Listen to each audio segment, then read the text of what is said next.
Okay, so welcome everyone to HOMT 611 Event Management. Today is our 8th session. Okay, please can you hear me? Yes, John. Okay, so I said welcome everyone to HOMT 611 Event Management. Today is our 8th session. And in today's session, our main topic will be covering event marketing and public relations. However, we were given an assignment in our previous session, which we were supposed to submit just before this session. And before we begin to have our discussion on this particular topic, we will go through the assignment and see how well we were able to execute it. And then take a few pointers for future versions of similar assignments that we will be undertaking. So, we will start with Ruth, whose assignment is currently projected. Now, the assignment, as we all remember, was on developing a venue blueprint or a site layout for the events that you designed during the first assignment that was given. So, Ruth, can you please walk us through the site plan that you developed and what motivated this particular design? Okay, dog.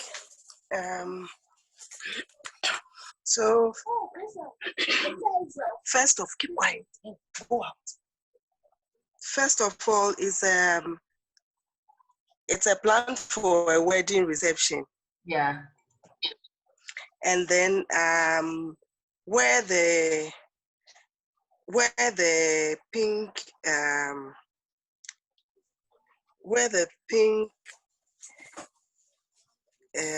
color is the entrance. Okay.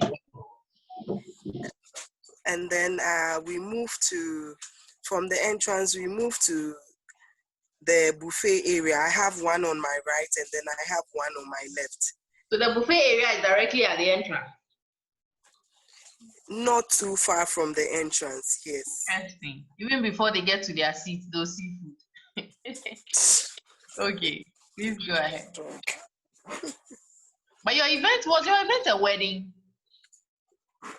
Yes, please. Oh, okay. You didn't get to present yours. Okay, go ahead. Yes, but I sent it to you. Yeah.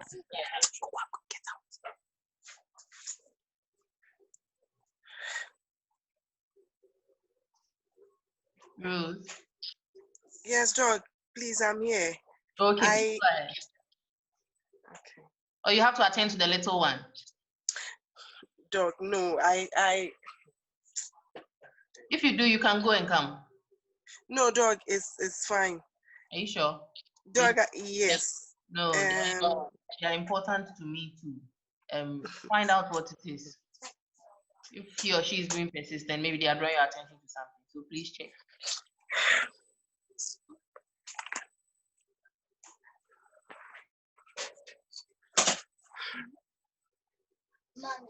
Cool. Okay. Ruth, please check on them for me, I beg you. Okay. Yes, Doc. When you come back, you come and continue. It's totally fine.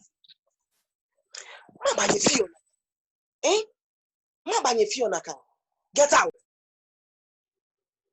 Okay.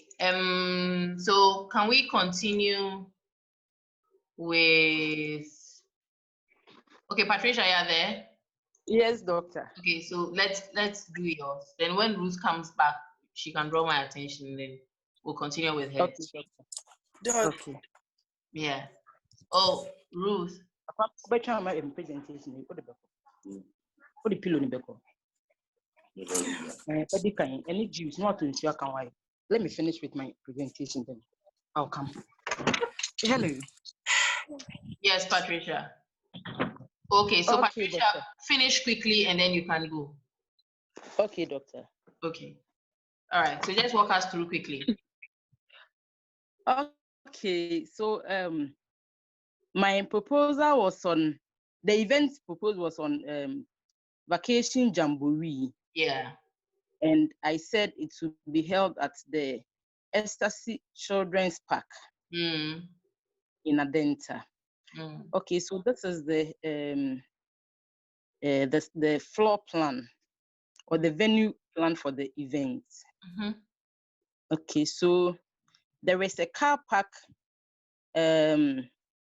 beside the park. I mean the children's park. So that's the car park there. Yeah. So right after the car park, there is an entrance. Mm-hmm. The entrance have a security man there Okay. because it's a kids program. Yeah. They have to supervise the in and out of the children. That's true. So right at the entrance, there is security man there. I Okay. have entrance and exit. Yeah. Yes, so that they can check children who are coming in and children who are, going out, Smart so move. that the kids will be safe. Yeah. So when you enter into the park, Yeah. the first red point there where the face paint is actually a small summer hat Okay. where face painting, the dart show, and the board games will be held. Okay. So once you enter, if you want to paint your face, you can do that. If you want to have a dart show and board games, there will be Ludo or Ware. There are Monopoly and other games there. Yeah. So right at the entrance, you see this summer hat with all these things there. Yeah. Then when you proceed, we have the trampoline and the bouncy castles. Yeah. There is another security man too there who is, taking care of the kids Mm-hmm. so that they don't get hurt. Then right after that, we have a changing room. We have a changing room because there is an inflated pool. Yeah. So there is a changing room up there behind the bouncy castle. Yeah. There is a changing room there, and there is a washroom. There is a washroom behind the changing room. Yeah. Okay, so yes, that's the changing room. Because of the inflated pools, kids are going to change change to swim. Yeah. So there is a changing room there. Then the washroom is there. So when you move to your left, Yeah. there is a down floor there. That's the free play area. Oh, Yeah. it's gone. No, it's here. Sorry. Okay. A moment, please. Okay. I don't know what is happening. This is it, right? Yes, please. Okay, please Yes, go please. ahead. Sorry. Okay. So we have the dance floor in the middle. Yes. Then we have a stage. We have a stage where the educational games will be held. Then the spinners, the spinners too are there. Yeah, they will be They provided. also then the music. So the stage, beside the stage, there is a spinner there. Then behind the spinner, there is a standby generator. In case there is lights off or something, we have generator to continue the fan. Yeah. So we have a standby generator. Then we have the sitting area where the students are going to, sit. Yeah. How many people per table? Because I see a lot of chairs. Okay. I did 150 guests.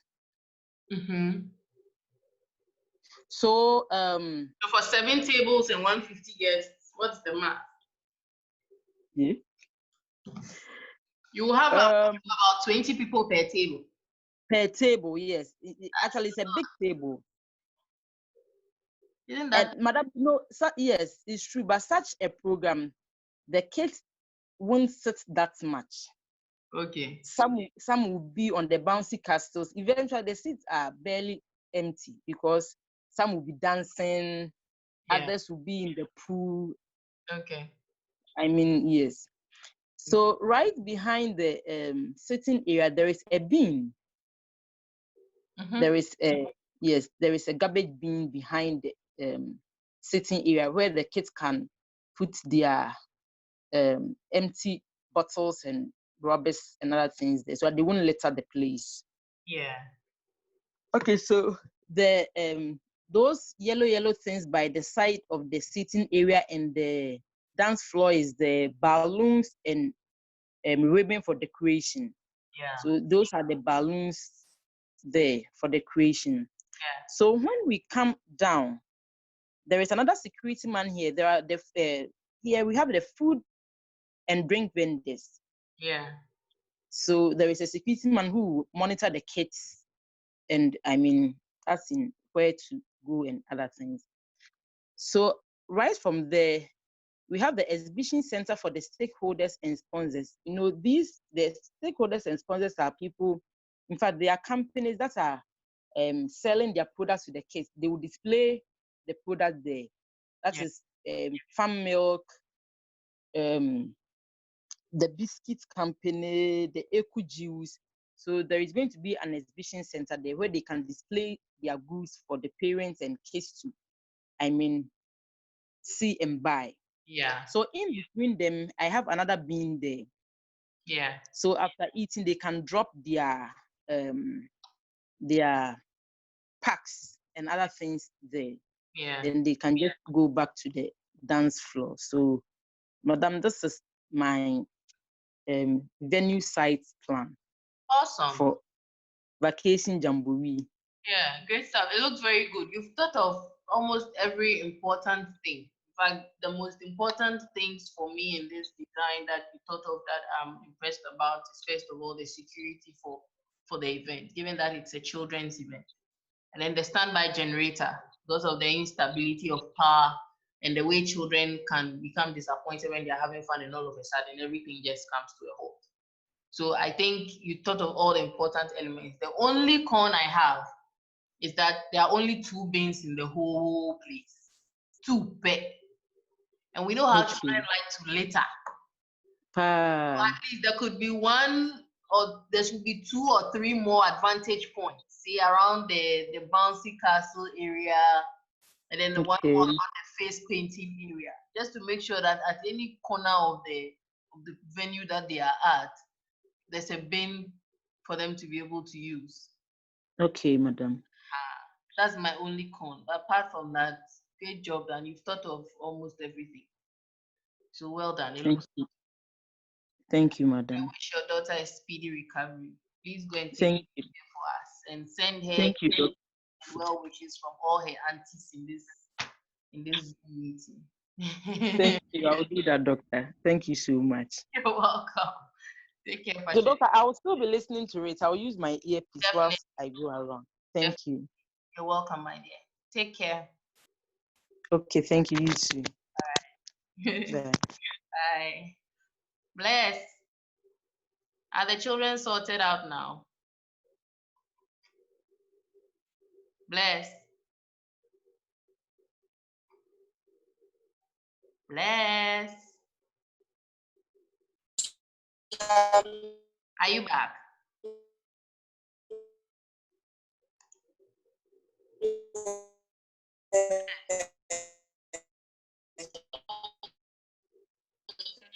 Yes. Yes. We can barely hear you. Your connection is not. Please, can you hear me? No, your line is breaking. Hello. Hello, madam. Yes, it's better Hello. now. It's better now, Bless. Bless. Bless.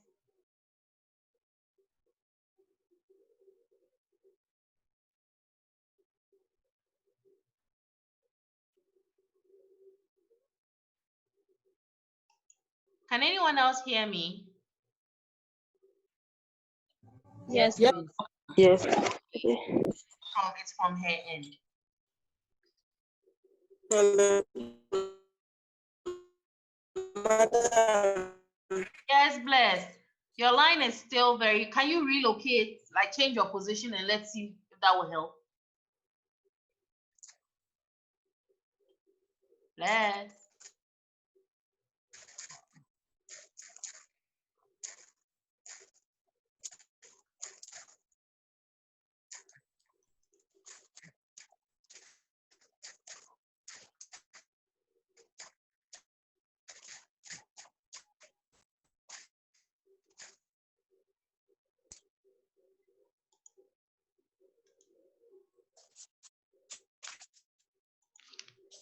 Okay. Okay. It's better.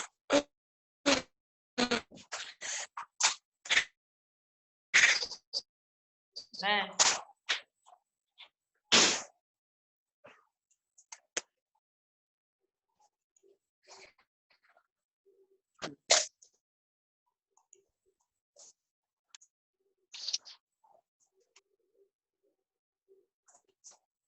Okay.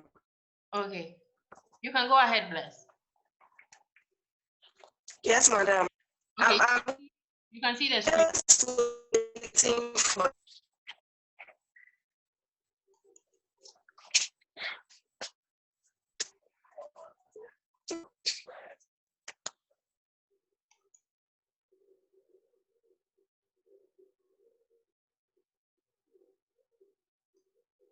Oh my.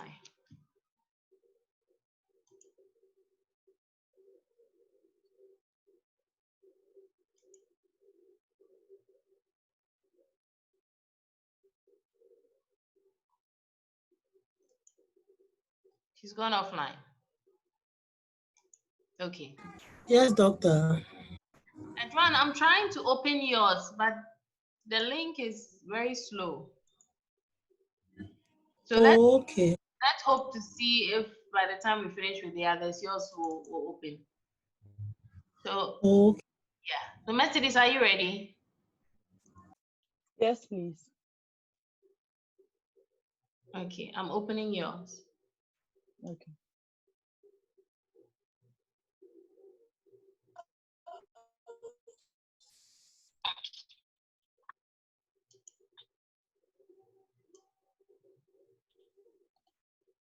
Okay, here we go. Okay, so mine is Ghana to the World. Mhm. And it's going to be held at the Children's Park.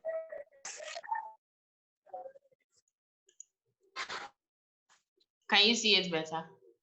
Yes, it's okay. Thank you. Okay. So it's going to be held at the Children's Park. So I have an entrance and then an exit. I mean, for Children's Park, that's if we all know where it is. They have actually a big entrance and an exit. So I did it to suit that particular place. So immediately after the entrance / exit, you see that we have a table, so 2 tables with 2 chairs so a table each. So at this section, that's where we'll have the sale of the tickets. Yeah. So we have 2, because I mean, usually for such programs, you get a lot of people coming in at a time. It could have been 3, but it would have been too much. The space wasn't too big for me, but I had to manage. Yeah. And then immediately after, you see these small things. They are actually dispensers. When I say for, how do you call it? Hand sanitizers, so hand dispensers. I mean, if we are still in this COVID thing, then it will be very necessary that we have it. So I put it there. And then, so those are the small dots you see inside. I mean, when you do a 3D, I think you see it better. Unfortunately, this is the PDF. Yeah. Yes. And then immediately to the left at both sides, we have exhibition stands.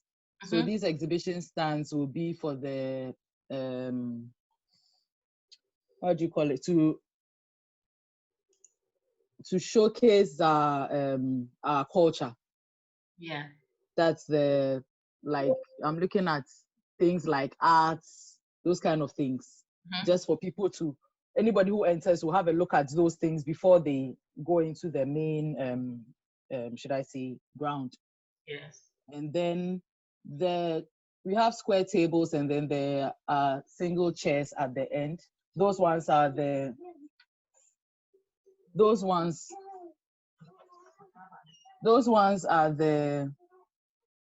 ones for the exhibitors, or those who be selling food, those who be selling things over there.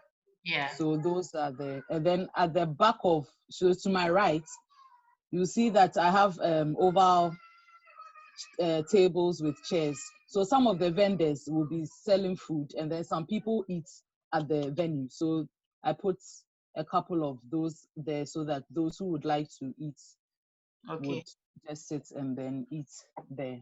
Yeah. And then I have 4 washrooms, 1 at each corner. And then I have 2 places that will be having the games. Okay. Yes. And then the orange, I have a very small quarter-like diagram there. That's it's a stage. Mm-hmm.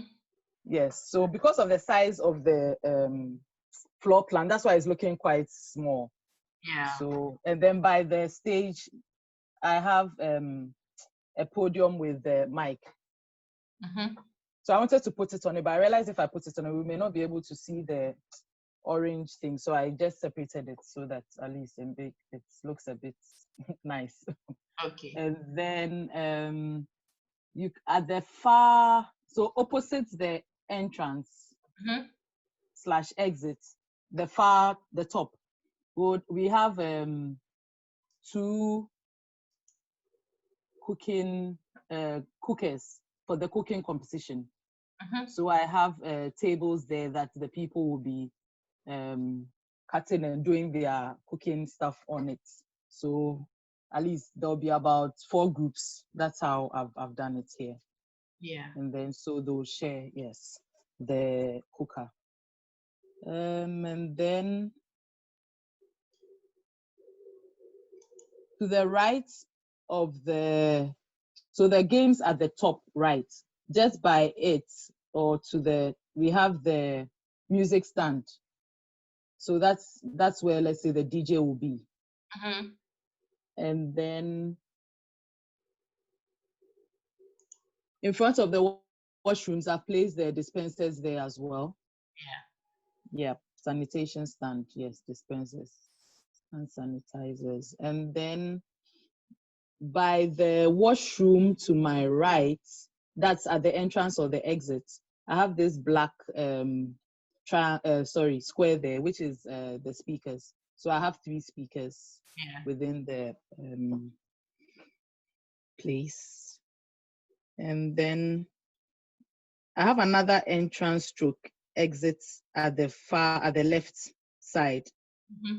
It's not really how do I call it? You hardly see people using that side, but for such a function, we would put a table and then a chair there for people, because it's likely some people can use that side and then just come in without paying. So that's why I put a table and then chairs there. And then outside, I have the parking, and then I have 2 security men. Those are the small. Is it this one?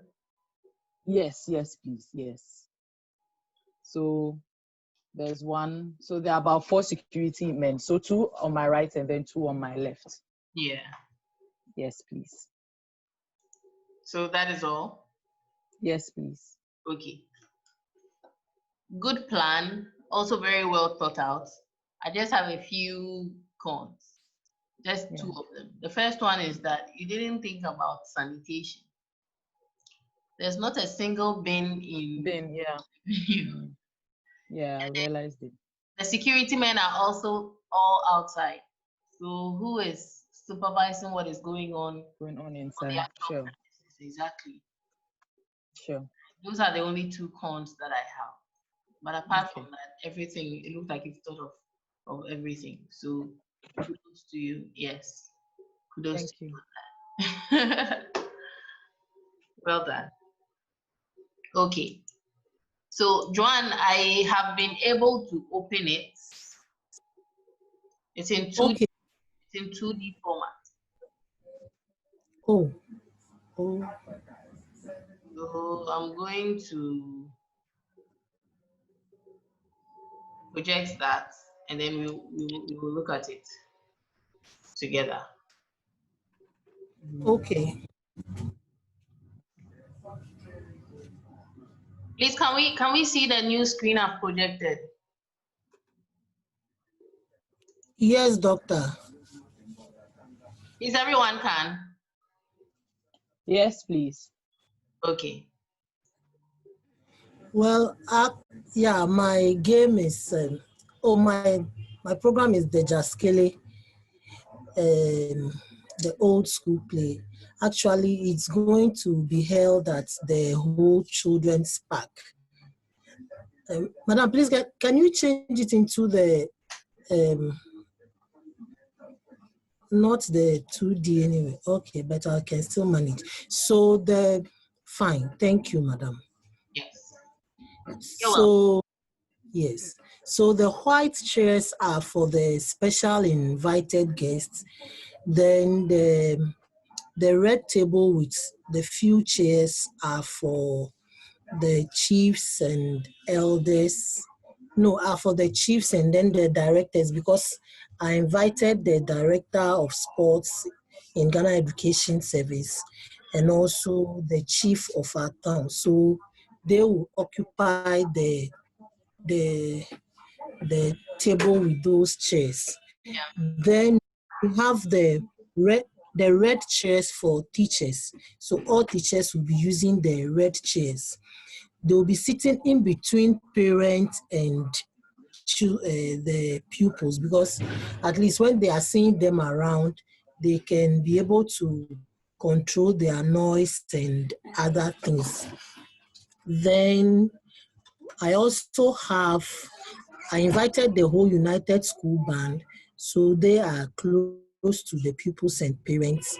Then I have the sponsors, the people who sponsored the program. They have a table for the 3 sponsors. Then the food vendors, they are just at the top right side of the sponsors. Then at the entrance, we have the security checkpoint. Before anybody enters, they will check you before you enter. Okay. Then just at the left side, we have the male washroom. And the black thing just at the top there are the speakers, and there is one too at the far end where the vendors are. There is also another speaker there. Then the game area is this green part that we are seeing, because when you come to the park, they have a very big square that is made green, and then the surrounding are just the bare ground. So that is how the park looks like. Then we have the car parks at the top there. Yes. So the small green things that you are seeing there are some trees around. Yeah. So those things represent the trees. Okay. Yes, doctor. I don't have tables because it's going to be games and running and all those things. So I don't really have tables. Okay. Great. Thank you. You're welcome. I have only 2 cons, and again, it's about security. All the security are outside. So Okay. keeping an eye on the things that are going on inside. Again, it's a children's program, so you need to have security. And then you didn't think about sanitation at all. There's not a single waste bin anywhere. So if they are making a mess and buying from these vendors and all that, where are they keeping the trash left over after they have consumed all the items that they have bought? Yes. Right? That's the second con that I have. I have one general con for everybody, but I want everyone to finish presenting before I go into that one. Okay. But generally, good job. Good job done. Thank you, doctor. Okay, so who's next? I think we have just one more person. Oh, Yeah, Gloria. yes. Okay, so Gloria, please give me a moment. I'll project yours, and then we can get into it. Madam, please, I'm back. Oh, okay, Bless. Okay. Then Bless, finish up. Yes, madam. Finish up, and then we can go on to the next person. Okay, so here we go. Yeah.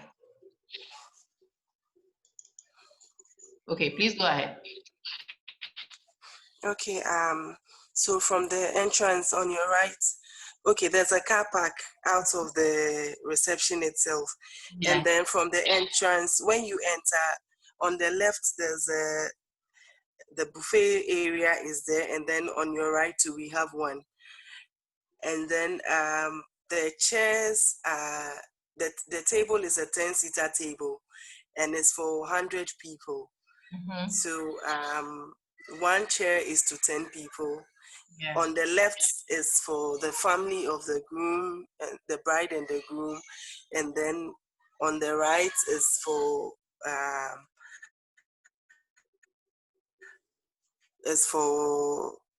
invited guests. Yeah. And then we have the red carpets in the middle there. We have the stage and a setup for the bride and the groom. And then we have the music band, one on the left corner, and then we have one on the right corner. Yeah. Yes, madam, please, I'm done. Okay. So generally, in fact, I think if I had been able to comment on your work earlier, I would have told you before you went ahead to prepare the site plan. I don't think you applied any engineering in coming up with an event.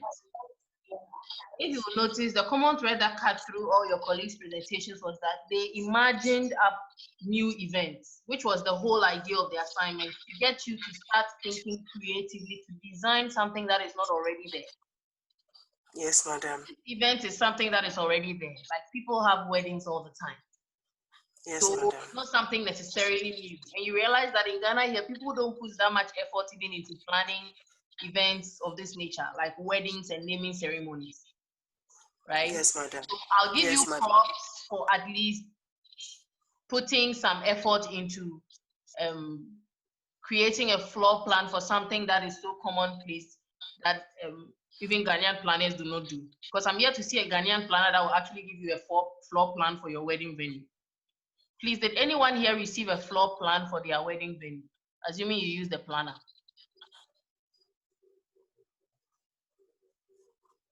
Anyone? Or if you know anyone who was given a site plan for their wedding venue.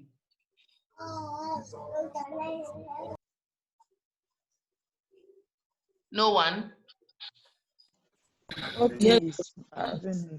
Exactly.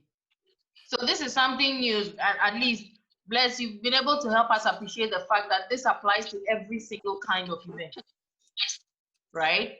So it shouldn't just be a yes, madam. Yes, madam. We need to put together a floor plan and a site plan for. We need to do it for every single kind of event because it is the professional way to handle the situation, right?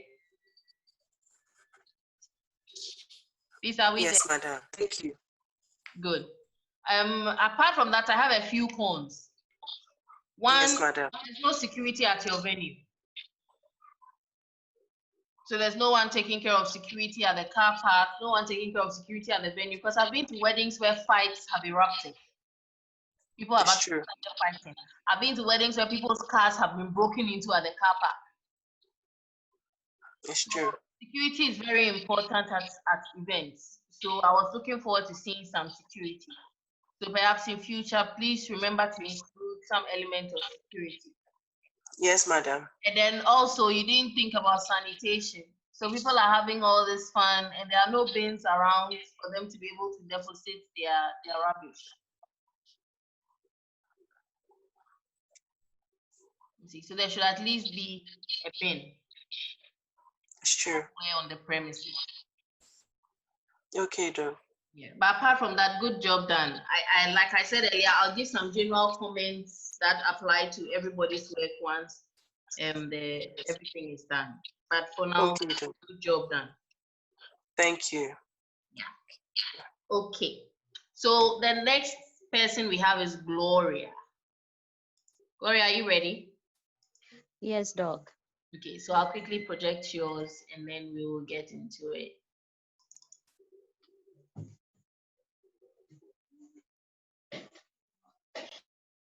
Okay, here we are. All right, so can you walk us through it? Yes, Doc. Tell me about So what's yes, my event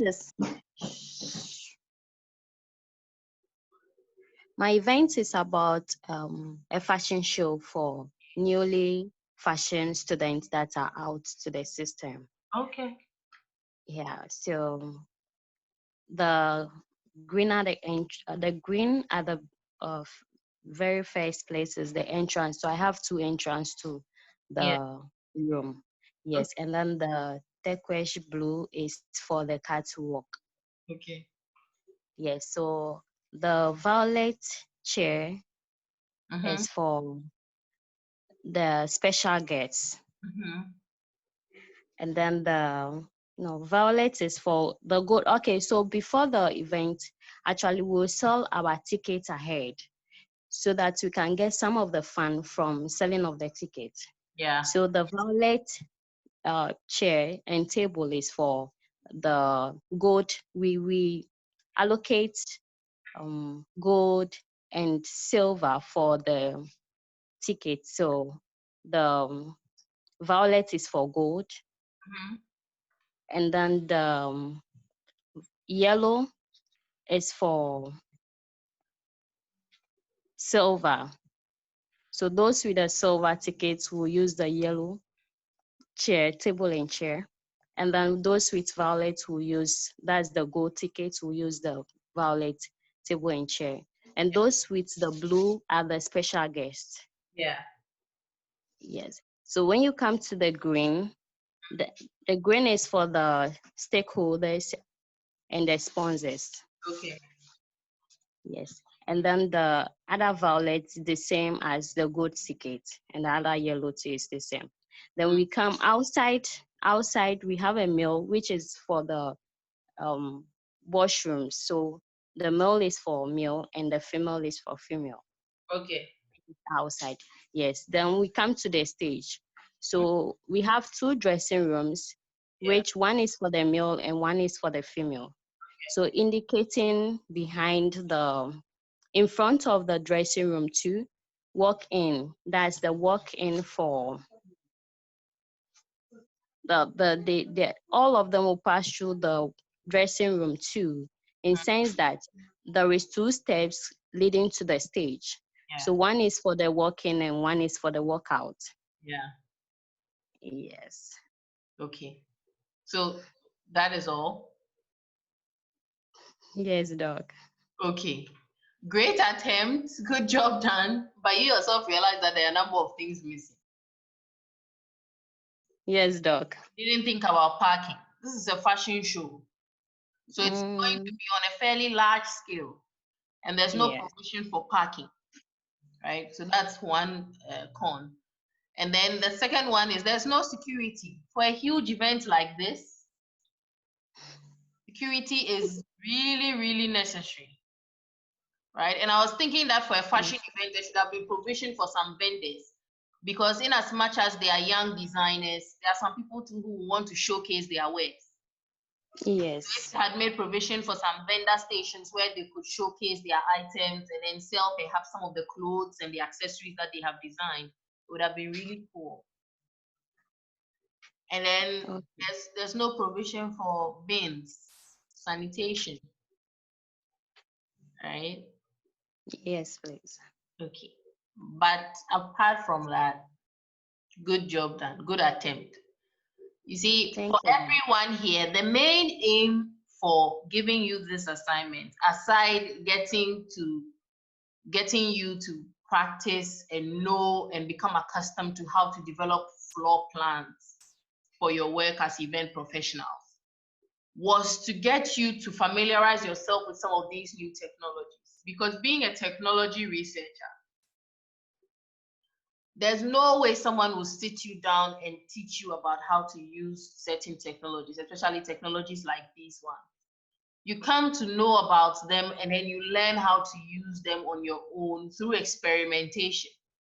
So the main idea of giving you this assignment was to get you to experiment and try your hand at learning how to use a new technology that will facilitate your job as event professionals. And I think on that front, my job has been done, because you have all shown different levels of prowess in applying the software to developing your floor plans. So if you were in class, I'd have said clap for yourselves, but we are online, so I don't know how to say that, but congratulations to all of you for being able to use the software to be able to come up with floor plans. I generally like the approach that you took to it and all the different things that you took into consideration. However, we are in a very difficult time. We are in the era of a pandemic, and it was only one person who thought of the issues of the pandemic and how it will affect the organization of the event by adding hand sanitizing stations, right? But technically, that should have been factored into your floor plans, such that you provide not just hand sanitizing stations or hand washing stations, but you also try to implement some of the social distancing protocols. So where people like Patricia are putting up to 20 people on one table, it could have been less and more spaced out, like the way the catwalk setting has been done, where it is more spaced out, right? I think some other people too had a more spaced out venue, right? But parking a lot of people in close proximity around long tables does not necessarily help us in this period of the pandemic, especially in observing the social distancing protocols. So we need to take that into account. And another thing that really concerned me that I didn't see in any of your site plans was emergency services.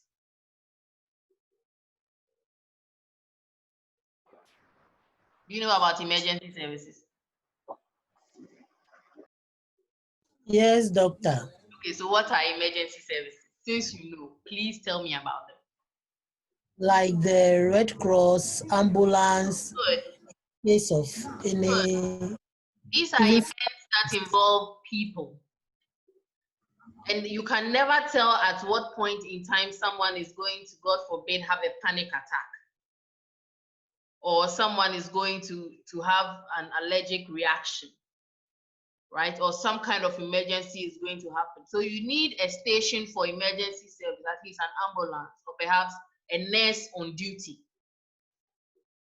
Please, does it make sense? Yes, doctor. Good.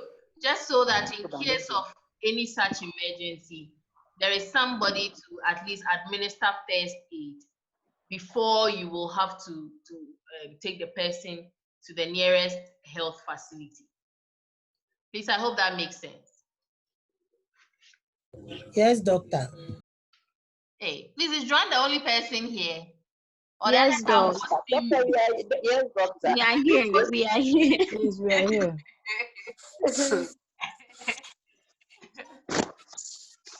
So please, in future, when you are developing your site plans, please make sure you add emergency services. It is very, very, very important. Yes, Doc. Good. Yes, doc. Good. But apart from that, great job done. You've all shown a lot of dexterity in using the software, and I'm proud. So congratulations. Thank you. Yes. Thank you. So moving on, we are going to go into our session for today. But before we do, the floor is open for any comments or suggestions or questions that you probably have. So does anyone have any such thing that they want to share?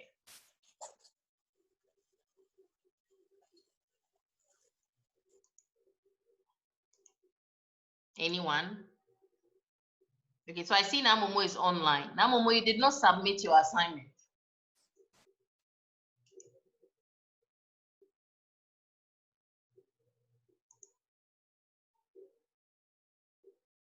Okay, let's move on. All right. So welcome to today's session of HOMT 611, sorry. Welcome to today's session of HOMT 611, Event Management. And this is our 8th session. And in today's session, we will be looking at event marketing and public relations. Now, as usual, there are certain learning outcomes that we hope to achieve by the end of the session. And today, they are twofold. The first one is to explore some of the key marketing issues of events management.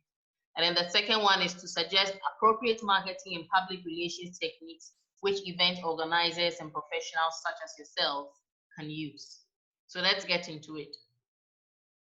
Now, when it comes to event marketing and public relations, the most costly mistake that any event professional can do is to not make provision to attract an audience.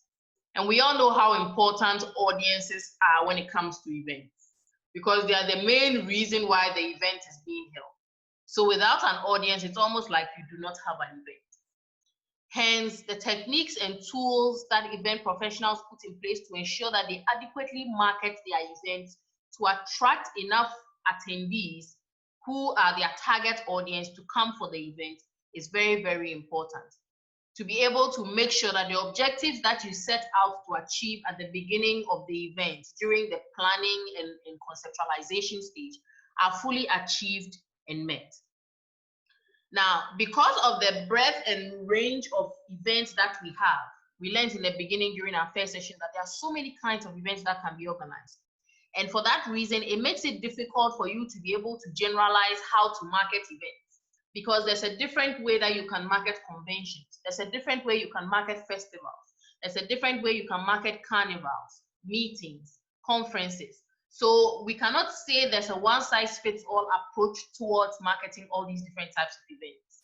However, there are certain techniques that the event professional needs to have in their arsenal so that they can easily pull up or draw on these techniques to be able to use them in different formulations to market the different events that they find themselves organizing at any point in time, right? So it is important for the event professional to know of these different event marketing techniques and be able to know the specific objectives that they hope to achieve by the end of the event, so that they can be able to put together the right techniques and tools to formulate an appropriate strategy to market their event, to attract the kind of audience that they want to attract for their objectives to be adequately achieved. Now, using universal marketing theory, the event professional will always start by examining what they are selling and identify the P's that we use in marketing. Who has heard about the 4 P's?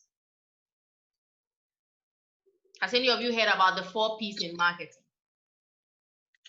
Yes, please. Okay, can you name them?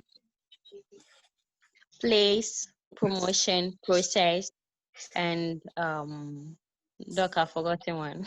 Is it product? Yes, product. So it seems you are mixing them. You mentioned process. Process is part of the Process.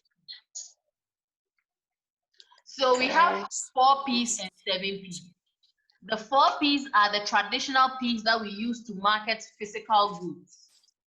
And they consist of product, price, place, and promotion. Are you there? Yes, Doc. Yes, Doc. Good. Now, when we talk about services, because services are a bit different from physical goods in that they are intangible and they are perishable, more like events, we need to add an additional set of P's. And there are 3 additional P's we usually add to help us to adequately market services the way we would products. So we add these 3 additional P's to the 4 P's that I have just mentioned. And these 3 additional P's include people, processes, and physical evidence. Are you there? Are you there? Yes, doctor. So for marketing physical products like shoes, bags, electronics, we use the 4 P's, being product, price, place, and promotion. And then when we come to the marketing of service-related goods like banking, events, which are largely intangible and perishable and heterogeneous, we add the 3 additional P's being people, processes, and physical evidence to the 4 P's that I mentioned to get 7 P's. Are we okay? Yes, Doc. Good. Now, when it comes to events, there are a number of these P's that we apply, and we are going to go through them right now. The first one being product. And in this case, the product that the event professional is trying to market is the event that they are planning. So under product, the event professional asks themselves, what kind of event am I planning? Is it a carnival? Is it a festival? Is it a wedding? Is it a naming ceremony? Is it a conference? Is it a convention? Is it a trade exhibition? You need to ask yourself the kind of product that you are marketing, because that to a large extent will determine the kind of marketing strategy you put together to be able to market it to attract attendees. Next, you need to think about the place. Where will the event take place? And here we are looking at the location. So if it's a conference, are you going to do it at a conference center? Or you are going to look for an auditorium in a university? Or you are just going to look for a park that is empty and has grass, and you are going to erect a marquee to be able to organize the conference? Or if it's a carnival, are you going to organize it on a park, or you are going to seek permission from the AMA to block one of the major streets in Accra and use that for the carnival? If it is a wedding, are you going to do it in someone's home, or you are going to rent out an event space, or you are going to use a church premises? These are all things you think about under the place element when it comes to event marketing. Where is the event going to take place? And all these have a bearing on how you are able to market the event to attract attendees. So for instance, if you are having the event at the church and you want to be able to market it and get enough attendees, most event professionals will usually have the church do several announcements so that church members will know that they are all invited to the wedding of the couple, so that they will put it into their calendars and make sure that when the time comes, they attend. And that is just one of the ways in which the location that you are having the event can play a key role in determining the marketing strategy that you use to market it. Next, we can talk about promotion. And here we are talking about the best methods of communicating the nature of the event and what it is going to cover to be able to reach your trying to connect into the class. It's terrible, man. I'm suffering. I don't know how. Are you able to connect? Are you able to connect? Now, Momo, we can hear Hello, you. Hello, Doc. We can hear you. Oh, finally.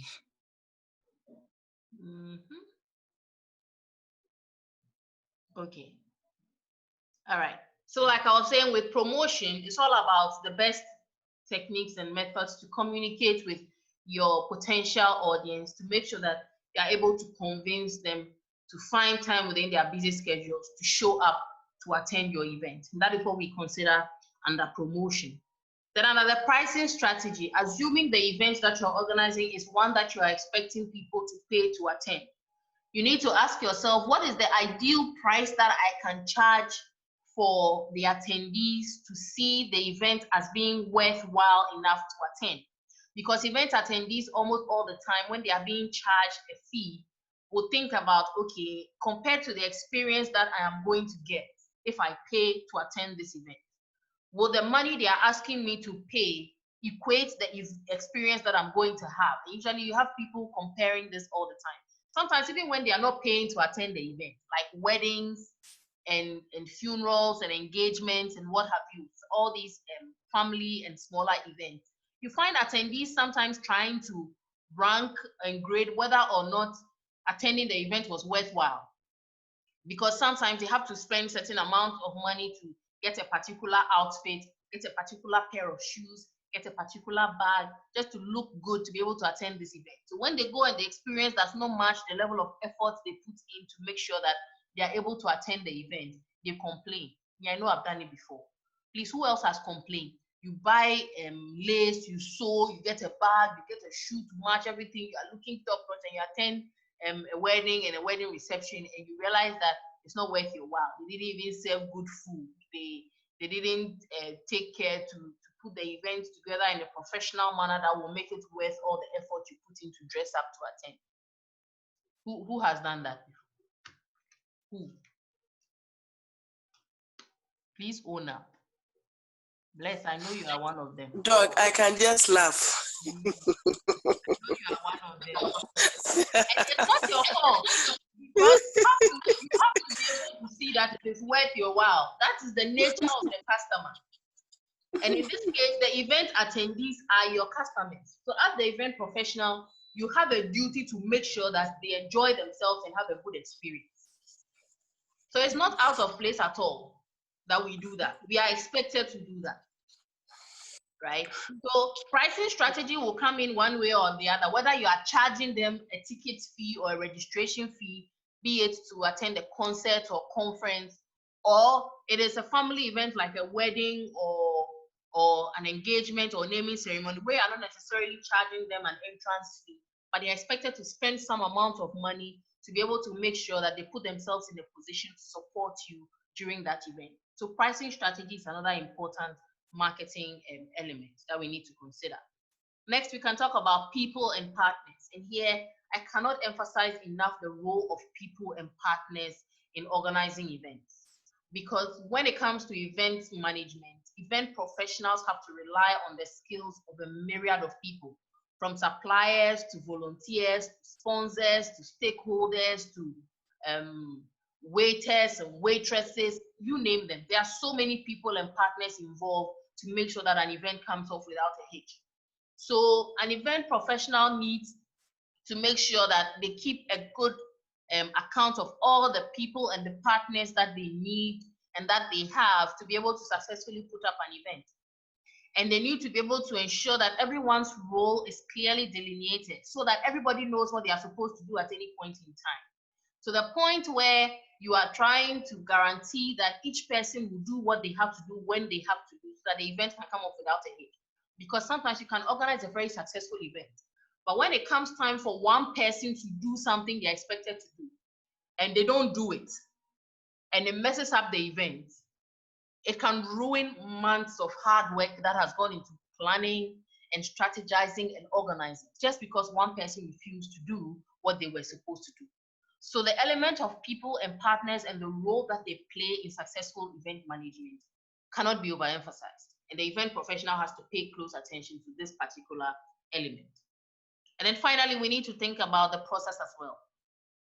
What is the process leading up to the event? And here we are talking about the planning that goes into organizing the event, as well as the planning that goes into marketing the event. Because I have seen in several instances where event professionals have put up excellent events, but because the marketing was poor, they did not get people to attend the event, and the event flopped. So as a as an event professional, you need to pay close attention to the plan that you have for your marketing, the plan that you have for your finances, which you are going to learn very soon, the plan that you have for the level of risk involved, as well as the plan that you have overall for putting up the event in a successful manner. But for the purposes of today's session, our emphasis is on the marketing plan. What plan have you put in place to make sure that you adequately design and communicate the event so that you can motivate people to attend for the event to be a success?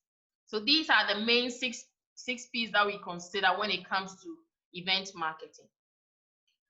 Does anyone have a question or comment or suggestion at this point before we move on? Anyone? Hello, madam. Yes, Ruth. Yes. So, initially you mentioned the 4 P's. Mm-hmm.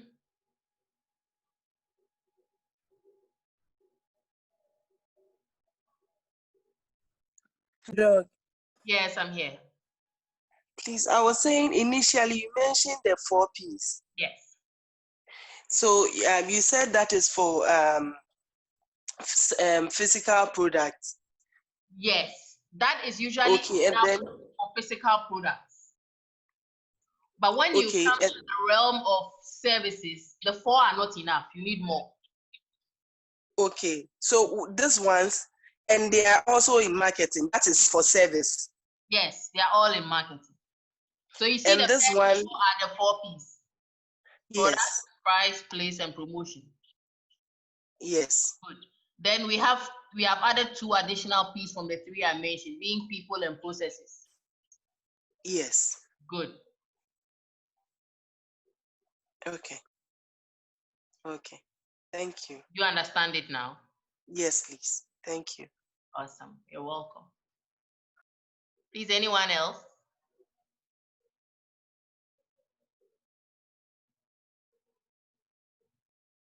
Okay.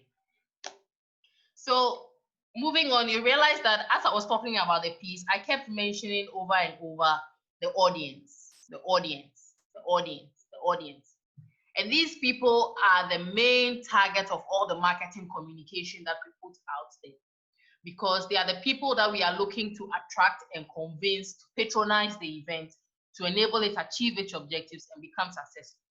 Because, for instance, if it is a wedding, we need to get people to attend so that they can serve as witnesses, so that we can justify that the couple were actually married.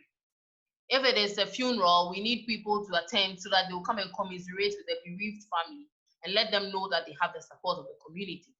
If it is a conference, we need to get academics and professionals to attend so that they can be able to come and share their experiences and learn. So you realize that in all these different events that I've talked about, and then other ones that I have not talked about, there is the element of the target audience that we are looking to attract. So the next thing to think about when you identify the elements of the marketing mix that you can utilize is how can you use these elements to be able to attract the audience to attend your event. And for the purposes of our discussion, we will refer to the audience as the target market. And these are the people who will be attending the event that you, the event professional, are organizing. So the issue here for the event professional is how much is known about this target market and whether he can use that information to his advantage or her advantage in convincing the target market to be able to attend or patronize the event for it to be successful. And to be able to know how much we know about this target market, the event professional has to ask a number of questions, right? And in asking these questions, it will give you certain answers that will point you in the direction of the nature that your marketing strategy must take to be able to convince these target audience members to attend your event. So let's look at some of these questions. The first one is, who is your potential market? That's the first question you need to ask. And this question directly relates to who is the event designed for, right? So is your event targeted at the general public or at a specific group? Mercedes, your event, Ghana to the World, is it targeted at the general public or a specific group? It's for the general public. Are you sure? Because in your presentation you mentioned... Okay, it's for those who are the diaspora, those who are outside Ghana, who usually come for the Christmas festivities. Good. So who is your target group? Is it this specific group or the general public? So the people I just talked about, the diaspora. A specific group. Awesome. Yeah, a specific. Thank you, Mercedes. Joan, your Traskele event, general public or specific group? For the general public. Are you sure? Are you sure? Okay. No, madam, for the pupils. Good, because you said in your presentation that word. Yeah, to bring back the old place. Good, so that the children will not forget. Or? Joanna, are you there? And also to handle. Good, so in a nutshell, who is your target audience? The pupils. It can't just be the pupils. Remember we said using the stakeholder map, the pupils have a lot of influence, but they do not have what? They have a lot of interest, but they do not have... I mean the school pupils. But the school pupils themselves cannot decide unilaterally to attend the event. So you're targeting the pupils and who? Can someone help Joanne out? We discussed this when we were talking about the stakeholder map. Parents. Good, the parents. Yeah, okay. Yeah, the target group. Does it make sense now?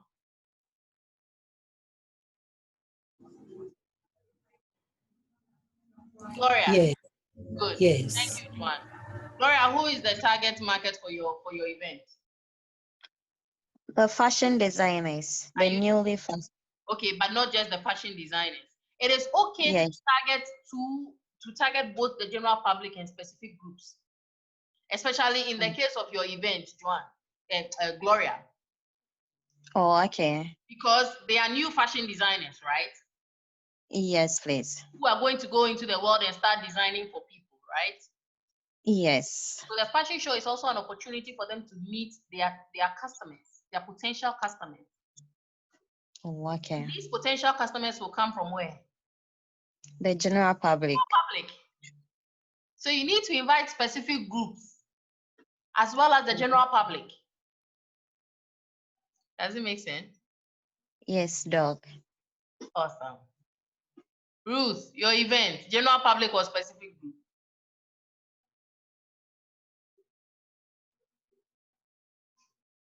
Ruth, are you there? Okay, she's not with us. I don't think Patricia is there. I think Patricia is also. Hello, family and friends. Family and close friends of the bride and groom. Okay, so it's a specific group.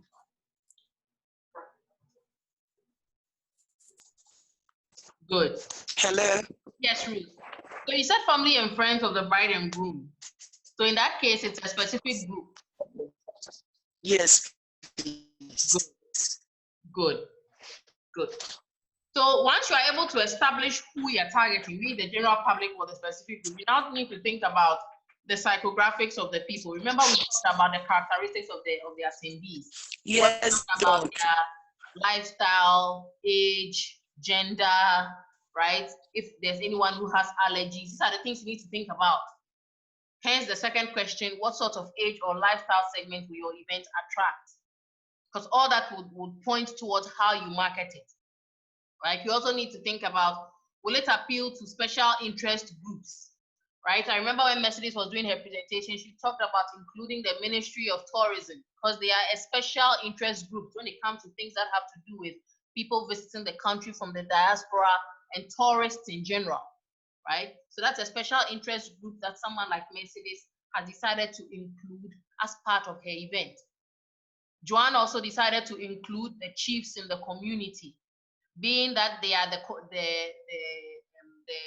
people who are in charge of the culture of the traditional area. So they are responsible for passing down the culture, and therefore they are a special interest group that have to be included. So Joanne couldn't leave them out of the promotion of the traditional games among the children and their parents in the area, right? So that's another example of asking the question of whether your event will appeal to special interest groups. A wedding like Bless's event, for instance, may not attract any special interest groups because it's more of a personal event among family and friends, right?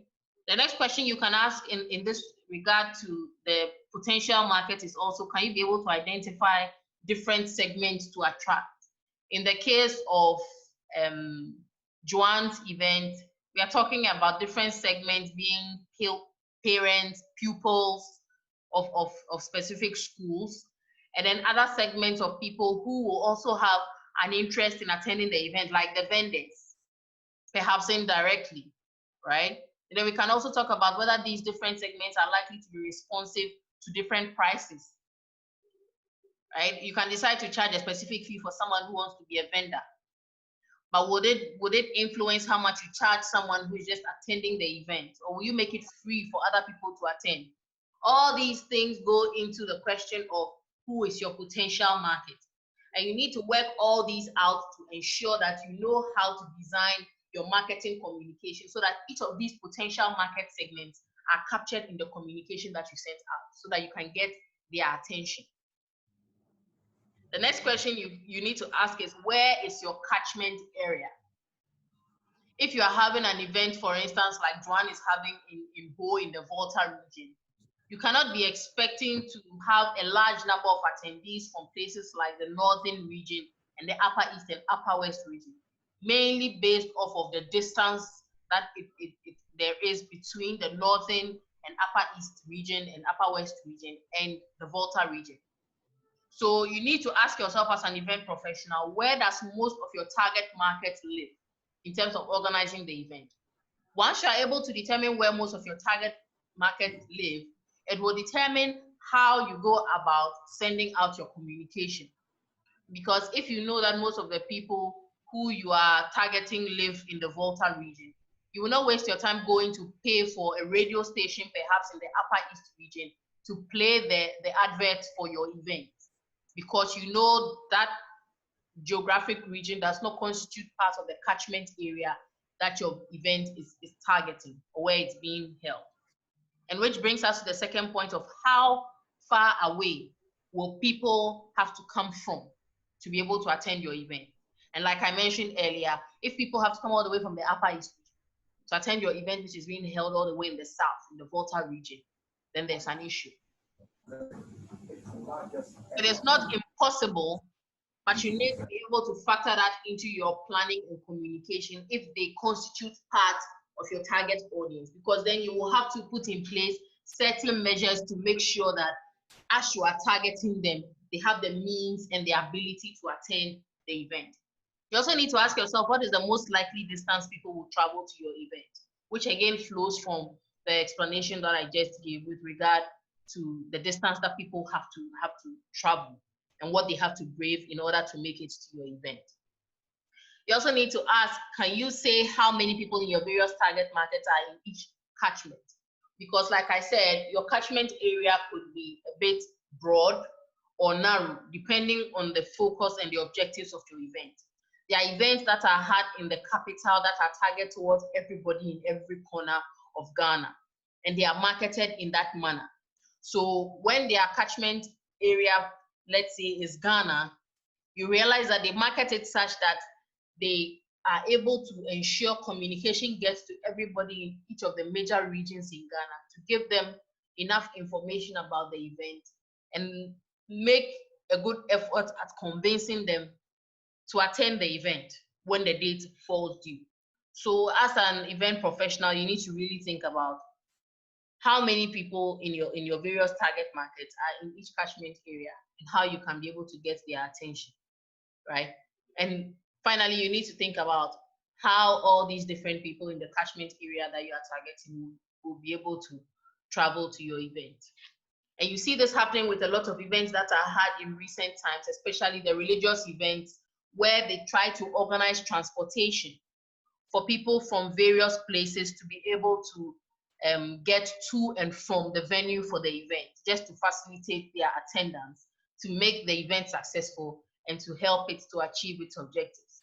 So you see that a lot of the crusades, like the Healing Jesus Crusade, among others, which one do the ICGC people, the one you have at the, is it Independence Square? What is it called? You do it every year. Is there anyone here in ICGC?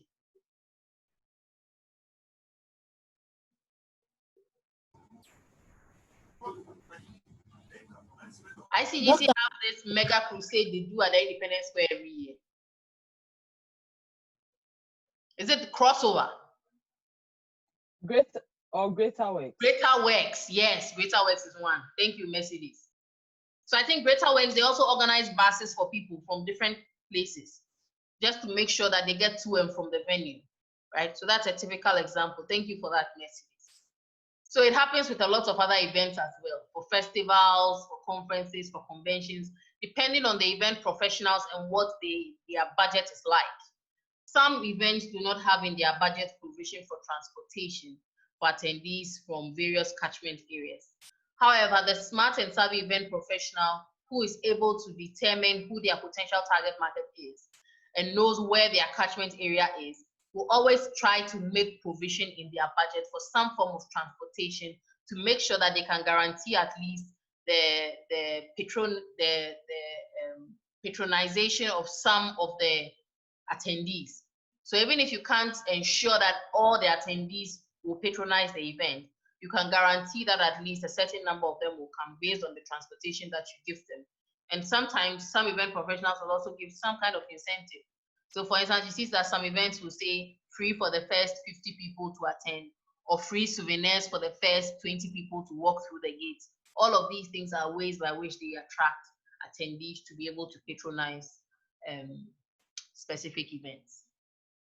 Now, once you are able to determine where your catchment area is, you now need to think about how to influence the people in these catchment areas to attend the event. Now, the knowledge of the target market and their expectations is important for you to be able to achieve this objective of influencing them to attend your event. Because if you do not know who they are, what motivates them, what drives them, what they like and what they do not like, and how they communicate, it will be very difficult for you to be able to communicate with them in a manner that influences them and convinces them to patronize your event. So the event professional needs to have knowledge of their target market so that they'll be able to know how to go about promoting the event. And this will be based on what they know about their target audience, in terms of what the target audience likes, the kind of activities that they enjoy, the kind of publicity and communication materials that they respond to. For instance, as we will discuss very soon, we realize that some forms of communication media are not necessarily beneficial when communicating to certain target groups. So you need to be able to know the nature of these groups, the kind of activities they enjoy, what kind of communication they are usually exposed to be able to know how to communicate with them. And in doing that, you'll be able to get a fair idea of how they might respond to this communication, given that you factored their likes and dislikes into choosing the specific communication medium.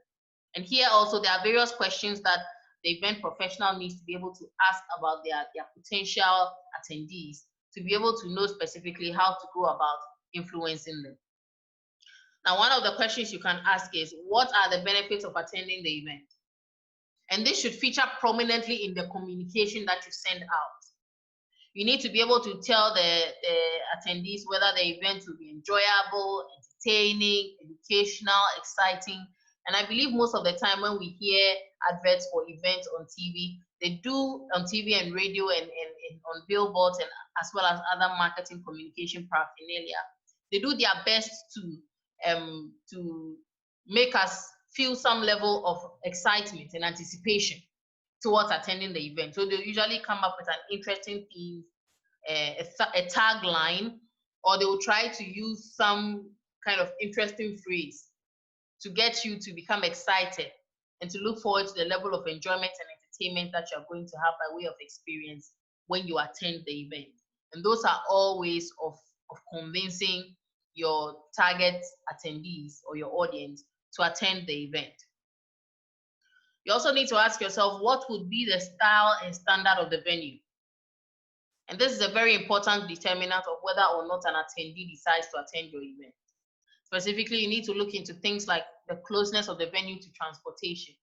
I remember when I was younger, there were a lot of events that were being had, especially during the festive season around Christmas time, that my parents did not allow us to attend, just because there was no means of guaranteeing that we would get transportation afterwards to come home safely. It also went for a lot of church events as well. At that time, we used to attend Action Chapel. We were living in Laboni. And between Laboni and Spintex, it was quite a distance. So if you go for a convention or crusade at Action, and you close around 3-4 a.m., around that time, it will be difficult to get transportation from that side of town all the way to Laboni, right? So closeness to transport is very important, because that is the only way that you can guarantee that your attendees can get to and from the venue of the event safely to their homes, right? Convenience of getting there is also very important, which ties in closely to the transportation issue. If it is very difficult for them to get to the venue, because we need to bear in mind that not all of our attendees will be people who have their own personal vehicles. Some people may be using Ubers, some people may be using taxis, some people may even be picking trotro. So if they have to pick 4, 5, 6 different trotros before they can get to the event, bear in mind that depending on the type of event, they'll be wearing certain outfits. I remember when we were younger, when we were going for weddings that we had been attended to, my mother would never let us pick a a trotro. Even if we will pick a taxi, it has to be a very nice taxi so that it will match the dressing that we are taking to the event. Please, who has done that before? Before we all got cars, will we pick trotro when we have dressed very nicely? Or we will pick taxi, at least just for that one day? Please own up. I know you've done it before.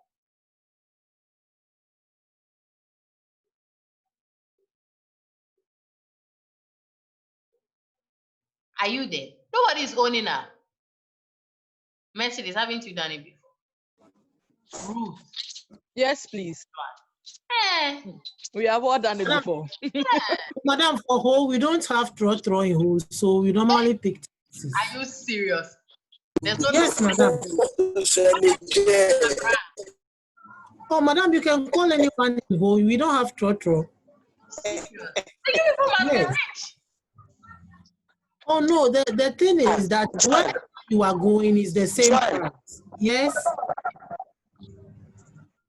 Oh, Joanne, you say you don't have trotro in Ho. Yes, we don't have trotro in Ho. Yes, we don't have trotro. We don't have trotro. It's only taxi. It's only taxi. Oh, madam, but still the taxi is cheap. The thing is that wherever you are going, you are paying the same price. Madam, please, madam, do you know anyone in Hotan? Yeah, I think I have a student there. I have an MPhil student. Okay, fine, madam. Just call just call anybody or any of them and ask them whether we operate trotro system in Hotan. We don't. Wow. Yes. Madam, the only thing is that for the taxi, it's not a dropping. It's not dropping. Oh, okay. Yes, It's so like yes. okay. So wherever you are going is the same distance. So whether maybe you pick the taxi from maybe one junction, maybe just some few seconds and you drop, you are paying the same thing. Yeah. If you are going very far too, you are paying the same thing. So that's our system. We don't run trotro. It's everywhere. That's an eye opener. Thank you for sharing. Oh yes, we don't. Wow. Maybe the only thing you can see now is the Mahama can do. Oh, Blaze is true. Bless You know I like to trouble you. But Joanne, from Ho station to Ho housing. Joanne. The same thing, yes. You see how that I see. Yes, you pay the same thing. It's just a walking distance. Yes, Oh, it's true. Thank you for sharing. Yeah. But Madam Gloria is also staying in Ho, so she can testify. Yes, just confirm. Yeah. Just confirm. Last time I saw trotro, it was even one that was in the 1990s, early 1990. That time, Wow. We don't. Thank you for sharing. Yeah. Okay, so like I was saying, it is important to think about the convenience of getting there, right? That's why some people who are having wedding receptions and they don't want people to attend will intentionally put it in some far place, but still, for the love of food and free drink, people will go all the way, right? We also need to think about ease of parking, and that was one of the important things that I'm happy most of you considered in your site plan. Parking is very important because definitely apart from those who come with public transport, you will have those who also come with their own vehicles, and they need to have a good, safe place to park their vehicles so they can be able to have a good experience at the event and not be thinking about, hey, is my car secure? Is someone scratching my car? Is someone breaking my glass and robbing my car? So ease of parking is also very important, right? The ease of arrival and departure as well as other facilities. Like a lot of you included washrooms in your site plans and changing rooms, all of which are important facilities that have to be present for attendees at an event to have a good experience. So that is it for the second question. And the third question has to do with the price, which is often equated to the value in comparison to what they could have used the money or they spent on the event on. So I do this thing a lot, and I know a lot of people do it. Usually when I get a wedding invitation, the first thing I start thinking about is, okay, so I'm going to have to spend to get a particular outfit which matches the wedding colors. This is how much it's going to cost me. Considering the kind of relationship I have with the person who is inviting me, is it worth it to spend all this money to get this outfit to match their wedding colors and all that to be able to attend? That is the kind of comparison that an attendee like myself would do when it comes to a wedding. Attendees also do a similar thing when it comes to attending conferences and events and concerts and things of a similar nature. If, for instance, they are having a concert or a comedy show and they are charging, say, 100 or 150 Ghana cedis per attendee, I'll sit there and ask myself that this 150 Ghana cedis that I'm paying to go and sit there for 1 hour to watch somebody laugh, is it worth it? Or can I use the same money to perhaps rent a DSTV movie and laugh at the same level? So attendees will always compare the price that they are paying or the amount of money they are spending to be able to attend an event to the experience that they are going to have and how much value that experience is going to give them. So you need to think very well as an event professional about the price that you are going to ask for in exchange for the value that you are going to give to the event attendee. And for several events, it includes things like the kind of meals that you are going to be serving, the kind of atmosphere that you are going to be creating, the kind of activities that the attendee will get to participate in when they come for your event. All these things need to be factored into the value that you are going to give to the attendee in exchange for the price that they are going to pay to be able to attend the event. And all this must be communicated through your marketing of the event. So you realize that, for instance, if it's a children's event, they'll communicate in the advert and include all things from the kind of games and attractions that will be available, including, say, face painting, bouncing castles, lucky dip, tag of war, treasure hunt. All these things are the kinds of activities that they are promising the attendees that they will engage in that will be of benefit and value to them to justify the perhaps entrance tickets that they are buying for, say, 20 Ghana cedis or 30 Ghana cedis, right? And this continues on to the fourth point where we are talking about the range of activities available in terms of interaction, sights, sounds, and inclusiveness. Like I just said, if it is a children's event, we are looking to publicize how the sights and sounds and inclusiveness is going to be achieved through the face painting, the bouncing castles, the dancing competition, the musical chairs, the treasure hunt, the lucky dip, among others. If it is a conference, we are looking to publicize the speakers that we will have at the event, the various tracks that we are going to have, and the workshops that we are going to be holding at the event, right? All of these things are ranges of activities that are supposed to attract potential attendees to choose to attend the event. You also need to think about the reputation of the event if it has been held before. For instance, there are certain events that once they are held, because of the nature of the event and whether it was successful or otherwise, it determines for a very long time whether or not attendees decide to attend subsequent events. So an event like December to Remember, for instance, when it was first organized, it wasn't that hugely patronized, but those who attended had a great experience. And because of that, they went back and told other people who were not able to make it. And since then, the size of the event has continued to expand exponentially year on year, to the point where, as at last year, before the event, I think 2 weeks even before the event, all the tickets that were printed for the event had sold out.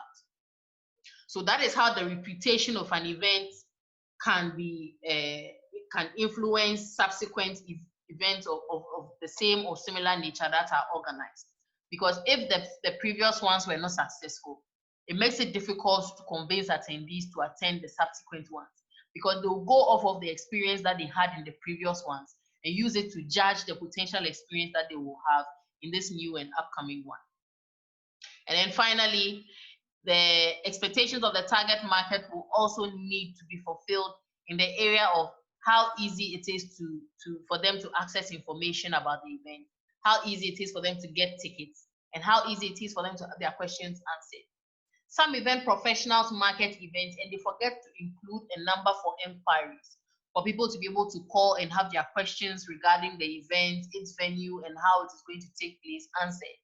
Some people too forget to include information on how to get tickets to be able to attend the event.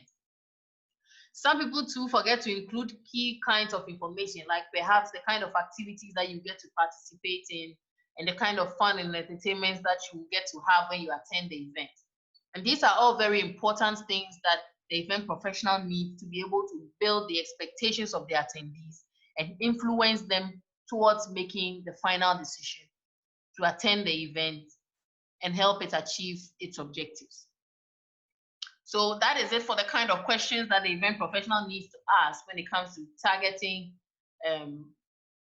when it comes to understanding the expectations of the target market. And once you know their expectation, you need to ask yourself how you can influence them for them to attend. And here is where you apply specific promotional elements in the marketing mix to be able to make sure that your communication gets across to the target audience in an effective manner, so that they can understand what your event is about and be convinced to attend. So the first question you need to ask yourself here is, what are the media habits of your target market or the target audience that you want to attend your event? What newspapers do they read? What magazines do they read? What websites do they visit often? All of these things will tell you the possible media outlets you can use for your communication. So for instance, currently there are people in Ghana here who don't listen to radio. I'm one of them. I don't listen to Ghana radio at all. I spend a lot of time on social media reading about global news. And then I subscribe to one or two websites of Ghana news outlets, namely Peace FM Online and City FM Online. So if you are targeting someone like me, and you can put your advert on radio, and every time on radio they keep repeating the advert, I may never hear it or see it. Please, does it make sense?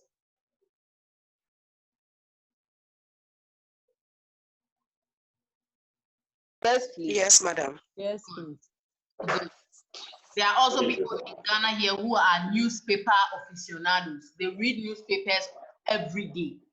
So if you want to target them and get them to see information about your event, the best place is in a newspaper advert, right? Let me increase the grip. So that is the only way you can be able to get your attendees, by targeting them using media outlets that you know they consume very often, right?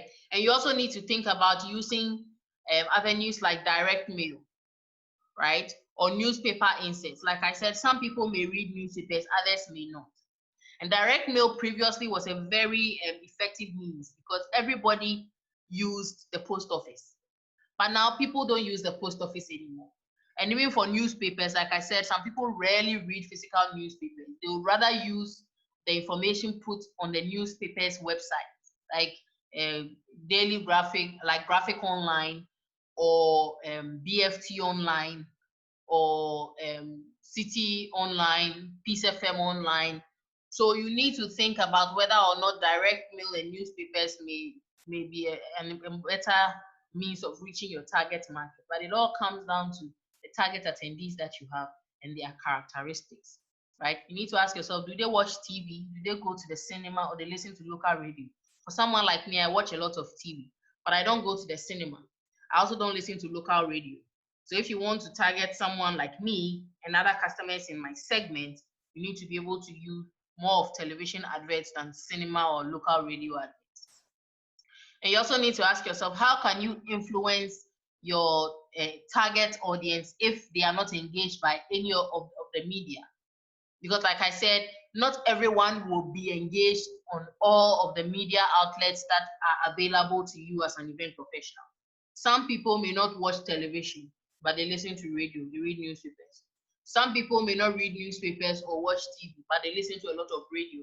Some people too may not use any of these. They don't watch TV, they don't listen to radio, they don't listen to newspapers, but they may spend a lot of time on social media, right?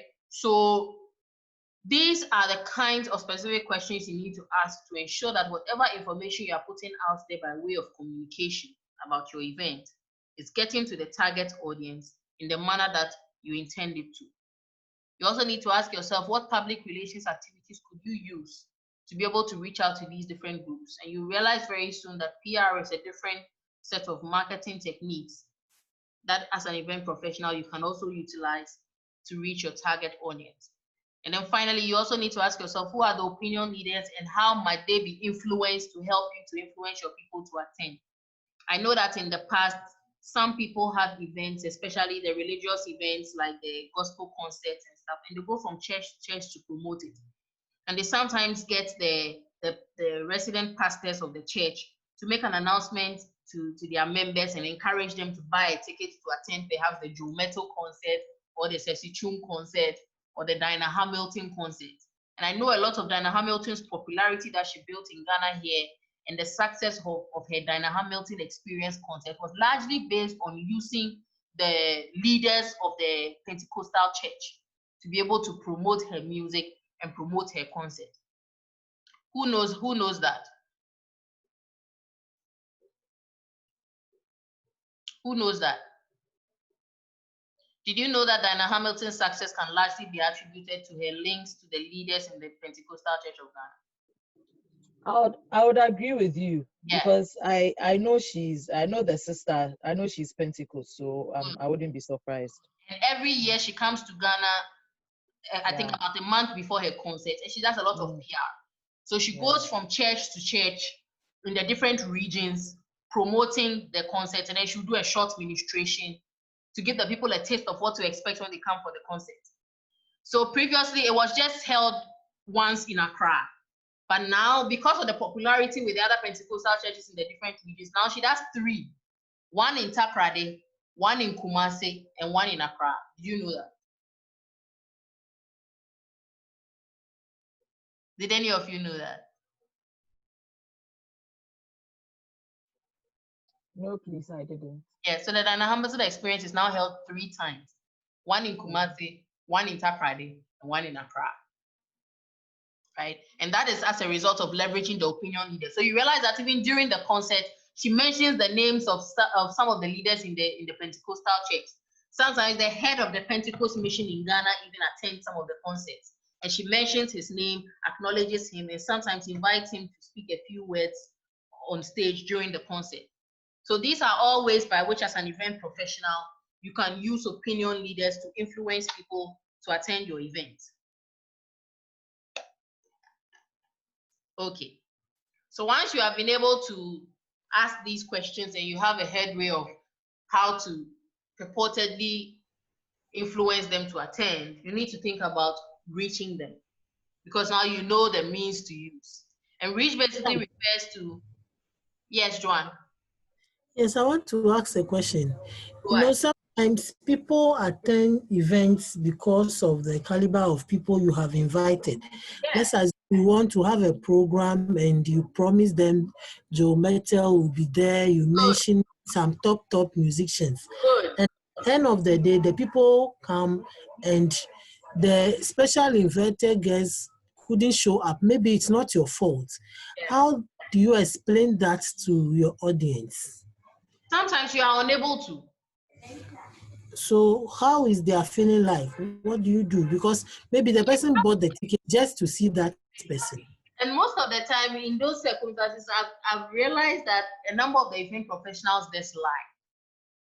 Because technically, it is rare that you would put in place all the measures, go through all the required procedures to get a particular opinion leader or celebrity or important dignitary to show up for an event, and they don't show up.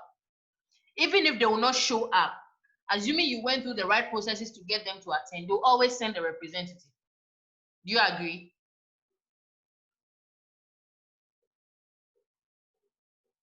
Do you agree? Yes. Good. Yes. So in that case, if they don't show up and their representative comes, you can invite the representative on stage to speak a few words. And the representative will usually say, I would like to apologize on behalf of so-and-so. He couldn't be here, but I'm here representing him or her. And she sends her love, or he sends his love, and he wishes everyone the best. Have you seen that happen before? Yeah, sometimes. Good. So rarely will you invite somebody, go through all the necessary procedures, the person agrees to attend, the person stands you up and does not give you any warning, or does not send a representative. Okay. Good. So as an event professional, you need to think about all these things. And as a professional, I always expect you to also have a backup plan. Okay. Such that if the dignitaries you have invited, assuming all of them don't show up, you need to have some arsenal in your bag that you can pull out at the last minute to wow the audience such that they'll even forget that this person you promised them will attend did not come. Yeah. Good. So you have to be proactive as an event professional and always make sure that you have contingency plans. Remember we talked about the planning. Remember we talked Yes. about it. Good. And in I think our next session or our next two sessions, we'll also talk about the different risks. This is an example of the kind of risk that you run as an event professional. There's a risk that comes about as a result of a particular dignitary you've invited not showing up. So you need to have contingency plans of how to handle all these things. And we'll learn more about it in the risk management lecture. So I hope you're okay, Joanne. Yes, yes, doctor. Great. Thank you.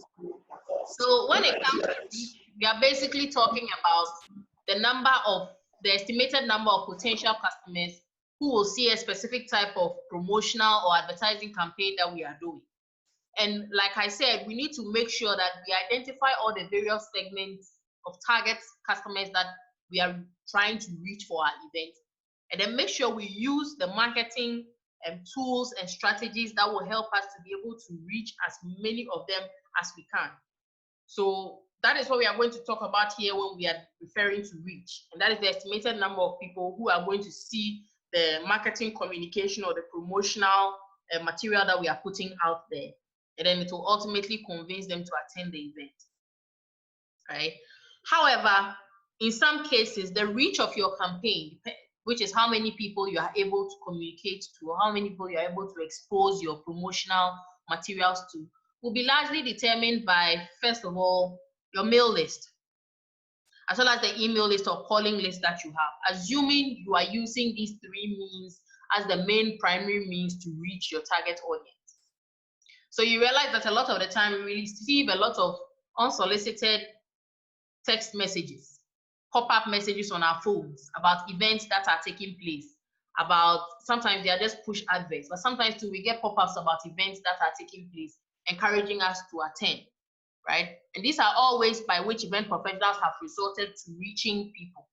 However, if you are specifically using things like email, the mail, and calling lists, there's a limit to the number of people you can reach because you may not have everybody's email address, and you may not have everybody's mailing address, or you may not have everybody's phone number.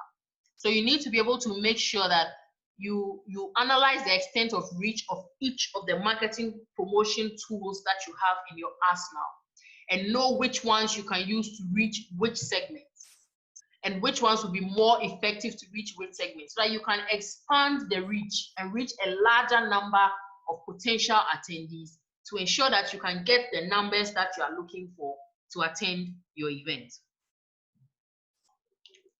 So in business, many organizations do surveys of sample target market audience members to be able to get a fair idea of what kind of communication means appeal to them, right? So they observe and they ask these potential attendees questions. And by asking them these questions, they are able to get to know the preferences of the audience, what is important to them, what kind of communication is effective in reaching them, and which ones are not. So for instance, you can go about and ask a survey, perhaps you are doing an event targeting parents and their children, like this Chaskele events that Joanne wants to attend. She can just do a quick survey and say, okay, if I was having such an event or such an event was being organized, who will you want to hear communication about the event from for you to be convinced to attend? And it will surprise you to find out that someone will say if they don't hear from the chief of the community, they will not take it seriously because it's something that has to do with tradition. And if it's something that has to do with tradition and the chief is not involved, they may not want to participate. That is a classic way by which you can be able to know the kind of communication means to use to reach your target audience. So if you ask this question to a parent in the whole area and they tell you that this is a traditional event, so if they don't hear from the chief, they will not want to participate. It means that it is not something that is directly related to tradition. What would you do as an event professional? And this question is to everybody. Well, madam, maybe you have to try and get the chief and let him talk on air. Maybe you use the FM stations around to Exactly. convey. Yeah, if he's able to tell them something, then fine, they will know that it is really serious.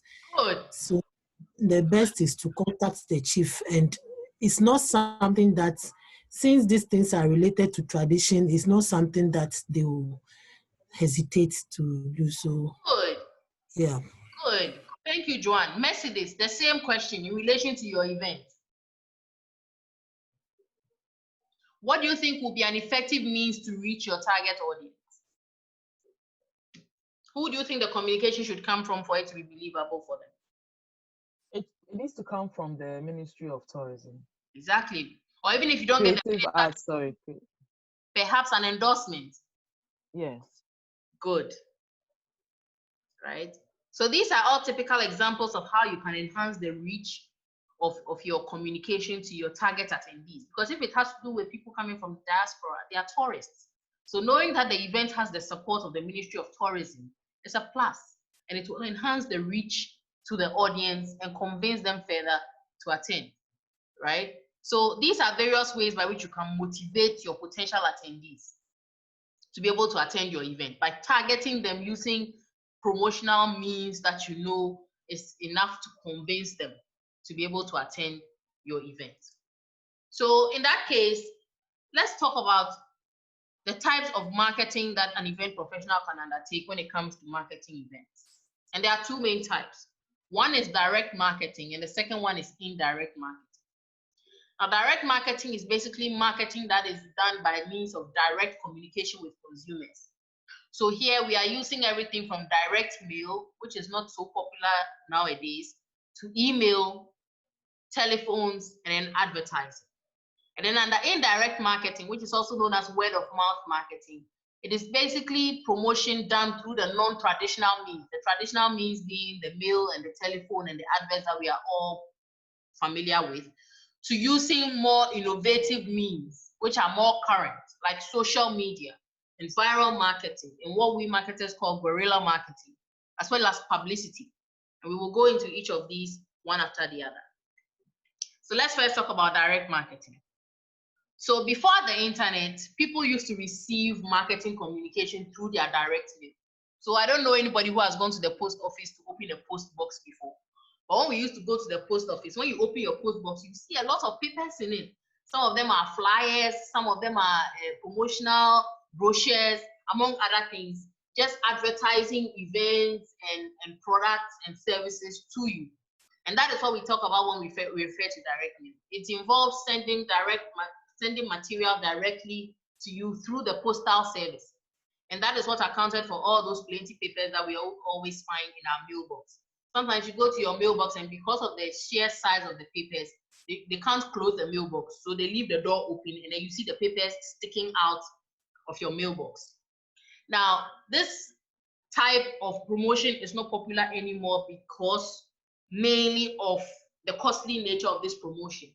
Because it costs a lot to be able to print all these brochures and communication flyers on paper. And at the same time, to get people to distribute them from post office to post office. It was costly and time consuming. However, it was very effective because the moment that the person comes to pick the mail out of their mailbox, they will get all these things in addition, and they'll be forced to look at it because they'll be looking at it in addition to their letters and other mail that they have received, right?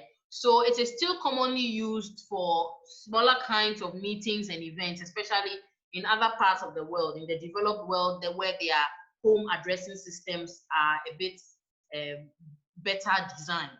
People still receive mail and communication about events through their mailboxes, which are usually sent directly to their homes. So that is it for direct mail, and it's one of the main means that people still use to communicate about events, even though not in our part of the world. Then we can talk about email, which is also now very popular. In fact, that is what came to replace direct mail first. And it is very cost effective, unlike the direct mail, because it doesn't involve printing papers and sending them out individually by hand to all these mailboxes, right? By email, you just issue one command in the comfort of your home using one device. You can send as many as hundreds and thousands of emails to different people in all parts of the world at the same time. However, as an event professional, you need to think closely about spam when you are sending emails, because a number of email addresses are not identified by certain people. I remember when I was first trying to send email to some of my students, a number of them used their workplace email addresses. And because of the nature of the security at their workplaces, a lot of their email addresses were designed to reject emails from specific email addresses. So most of the time I send communication to them, and instead of it going into their actual mailboxes, it goes into their spam, right? So you need to consider all these things when you're sending out emails as an event professional. Perhaps you need to have alternate email addresses. So I remember some time ago, Mercedes gave me both her work email and her personal email because she was finding difficulty accessing the mails I was sending her through her work email, right? So as an event professional, you need to think about all these things and make sure that if you are using email, you get a number of alternate email addresses to ensure that the email will actually reach the recipient that you are sending the mail to. So that is it for email. Next, we can talk about telephones. And as you all agree with me, the telephone has gone through a huge evolution from the landlines to the yams and all the way now to the sophisticated smartphone devices that we have. And to date, the telephone remains one of the best ways to connect with people on a one-to-one basis. Because thankfully, with the introduction of new forms of technology, you can now even target specific customer segments through their phones, their smartphones, using their telephone numbers, right? So the response statistics for telephones far exceed the response statistics for direct mail or email, especially when talking about mobile marketing through smartphone devices, because those ones are more direct and one-to-one. And therefore, as we all know, people are always on their phones. So in using that as a means of communication, you're able to get their attention more and be able to get them to have a reaction to whatever communication you are sending out to them, because by virtue of the nature of the devices, they are always with them, they are always on, and will definitely see your message unless they decide actively to ignore it. And that takes us to a new concept referred to as mobile marketing, which is a multi-channel digital marketing strategy aimed at reaching a target audience on their smartphones, their tablets, and or other mobile devices via websites, email, SMS, MMS, social media, as well as other applications. Because you will all agree with me that our smartphones now facilitate every single thing that we do, to the point where some people's entire lives, including their work, is on their smartphone or their tablet. So they have their email linked to their phone and their tablet. They have all their social media pages, including Instagram, Facebook, Twitter, Snapchat, all linked to their phones and tablets. So any communication using any of these means will go straight to their mobiles, which is sure to catch their attention. Hence the role and importance of telephones, specifically mobile phones and smartphones, in the era of event marketing. Next, we can talk about advertising. And advertising is quite popular because we've all been experiencing various kinds of adverts through television and radio, as well as billboards and other forms of media for many years now. Now, an advertisement is a public notice, and it refers to paid forms of commercial advertising, and we popularly refer to them as ads. And right now, there are even ads that are deployed through information communication technologies like websites, social media, among other applications. So even if you are using an app, you from time to time see certain adverts pop up. If you are using social media, you from time to time see certain adverts pop up targeted at you. Sponsored ads that always mimic the kind of things that you usually search for and browse in your social media. All of these are ways by which advertising can be done in current times. So the most common forms of commercial advertising, like I said, are the print media ads, the broadcast media ads. The print media ads are the newspapers, magazines, billboards, flyers. The broadcast media ads, we can talk about television and radio, and then online media, which I just explained, that is done through websites, search engines, and social networking sites, where you see a number of pop-up adverts come in during your time browsing the feed. And most of them, based on artificial intelligence, are targeted and designed to be able to reach you specifically based on your browsing history and the kind of pages that you follow, among other things. So in that case, we are saying that advertising is a key tool that event professionals can use to be able to reach potential attendees of all kinds, regardless of their age and lifestyle, because all of the different ages and lifestyles can be seen or positioned on each of these different kinds of media that I have just talked about. If you don't reach someone via social media, you can reach them via websites, or via apps, or via television, or via radio, or via print media, right? There are other forms of commercial advertising too that we can talk about. For instance, we can see that there are a lot of huge billboards erected around town that are used to advertise different kinds of events. In other parts of the world, they use aerial banners and balloons. And these aerial banners and balloons are huge, that are used to promote events and other kinds of commercial activity in the skies. So you'll be standing in your house and you see a huge balloon. They're also called blimps, passing in the sky, and the whole balloon is designed to communicate a particular event. Sometimes too, you see an aerial banner. These are banners that are attached to the tail of airplanes. And then the airplane drives around for a long time, and everybody who is in the area that the airplane passes can read what is on the banner at the tail of the airplane. Those are what we refer to as aerial banners. And another popular one that is used in Ghana is humans wearing signs. So you see that a lot of events that are upcoming print t-shirts and caps and bags and other forms of fun souvenir, and they get people to wear them to be able to promote the event. So you see that if there's a concert coming up, they'll print t-shirts and give it to people to wear around town just to sensitize people about the upcoming event. We've also noticed in Ghana here that there are a lot of buses and taxis that are painted with pictures and banners of events, all in a bid to promote different kinds of events and that are coming up, to be able to ensure that attendees are aware of them and they patronize them when they fall due. So that is it for advertising and the different kinds of advertising. And that brings us to the end of direct marketing. Now let's move into the realm of indirect marketing. Specifically, let's talk about social media. Social media thrives a lot on word of mouth because it's a platform that facilitates content creation and sharing. So when we talk about social media, we are referring to any digital tool that allows users to quickly create and share content with the public.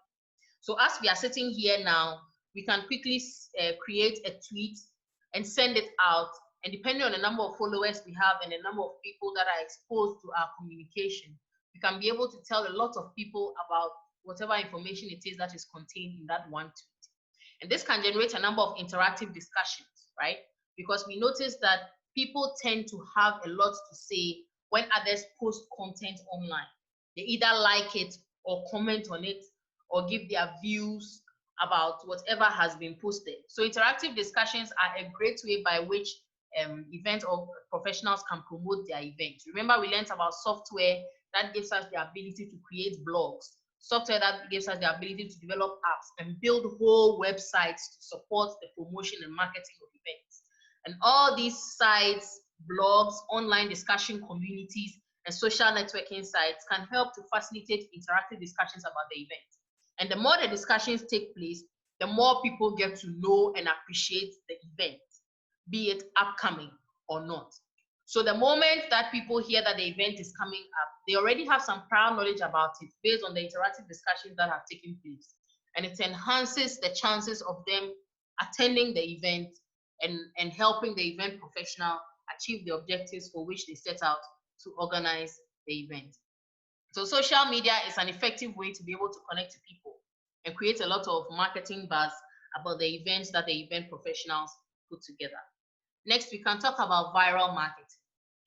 Now, the trick with viral marketing here is that there's no way that you can guarantee that whatever communication you are putting out is going to go viral. But you need to put in place the necessary means to ensure that you put in all the different tools and techniques and ad libs and vibes to make sure that it has a high chance of going viral. And when we talk about viral marketing, we are referring to campaigns that get people to share, and have those people they share with also share with others, right?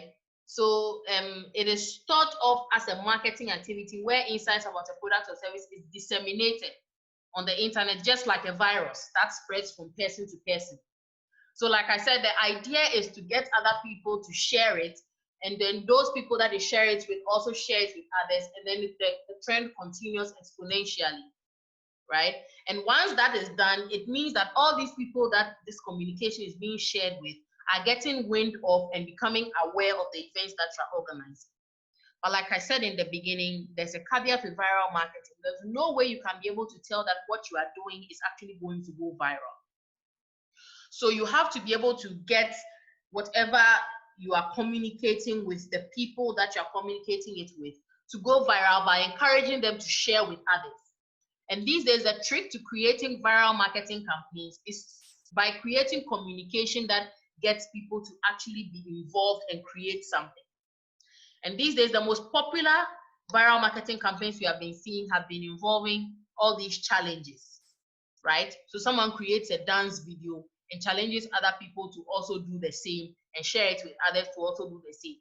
Then someone does a video and then says something and then tags some people and then tells those people that they are nominating them to also do the same and tag others.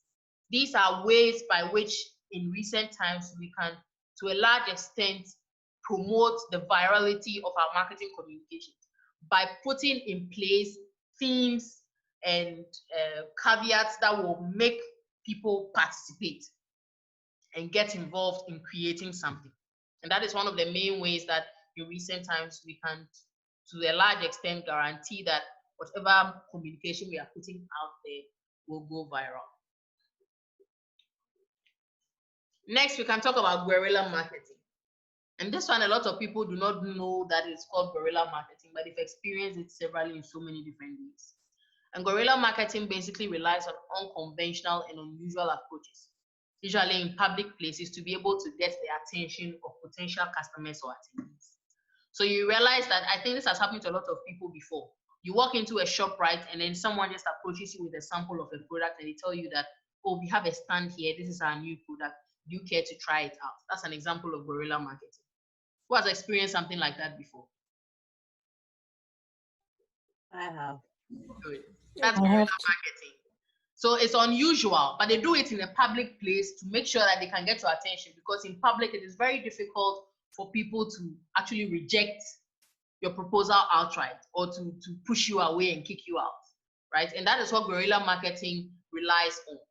So sometimes guerrilla marketing may take the form of, for instance, a cartoon character offering sample promotional items to the public. And this one, we see a lot of it in Ghana. They will invite you to their stand and say they've set up a stand, come and try the product out for free. You may even get to leave the stand with some souvenirs, right? Or maybe you just chance on a random public performance or an unusual sign or billboard, right? The billboard is not exactly designed like the regular billboards that we see, but it has some hint or theme that makes it look unusual, and therefore it will grasp your attention. Or even a flash mob, which I think is not very popular in Ghana here, but it's popular in other developed countries, where a group of people summon themselves to a designated location, and then they perform a dance and then use that to promote whatever event or idea or concept they are trying to sell to the potential target audience. So that is it for guerrilla marketing. And then we can talk about publicity.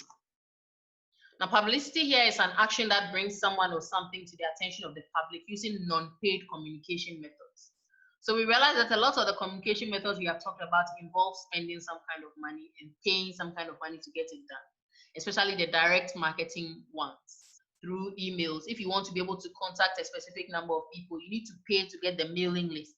If you want to be able to send direct text messages or call specific people, you need to pay to get the calling list. If you want to do a television advert, radio advert, billboard advert, you have to be able to pay to get this done. But publicity is a non-paid form of communication. And here, the person manages to generate publicity through various means, including their own contacts and friends that they have been able to build in the media over years, to be able to ensure that they bring the needed publicity or attention to the event that will be able to attract the attention of potential attendees and get them to patronize the event. Now, a person who manages and generates publicity is called a publicist. So they are usually paid a good fee by, say, the event professional who hires them. And you realize that there are publicists who usually represent a lot of these celebrities that we have, and they do a lot of communication on their behalf and make sure that they get the needed attention that they need to in the media.